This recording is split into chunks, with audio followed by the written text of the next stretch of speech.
Deux de nos textes évoquent cette expérience décisive qu'est la rencontre avec le Christ ressuscité. Jean dans l'Apocalypse et Thomas dans l'Évangile. Le rencontrer ne demeure pas un face-à-face dans lequel chacun resterait à distance. Voir le Christ, c'est avoir part à ce qu'il est. Jean 13,8. C'est demeurer en lui et lui en nous. Selon les expressions puissantes du Christ lui-même.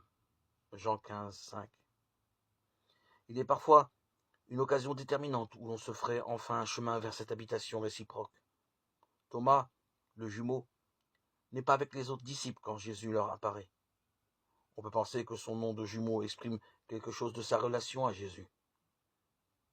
Quand Jésus est là, Thomas est là et renchérit au propos du Maître. Jean 11,16. Et puis, quand Jésus est mis au tombeau, Thomas ne reste pas avec les disciples.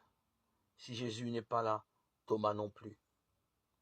Mais voici qu'une semaine après, Thomas se trouve avec le groupe. Jésus vient et l'invite à l'ausculter.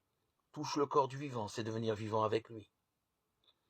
Il y a dans ce geste comme une passation charnelle de la vie divine. Souvenons-nous des anciens prophètes, Élie et Élisée dans 1 Roi 17 et 2 Roi 4. Chacun d'eux ressuscite un enfant mort en invoquant le Seigneur et en s'étendant sur le corps du défunt. La vie venue de Dieu qui habite ses prophètes se transmet à l'enfant et l'éveille. Ici, le toucher du corps du Christ par Thomas fait passer en lui cette vie qu'il cherche en tâtonnant.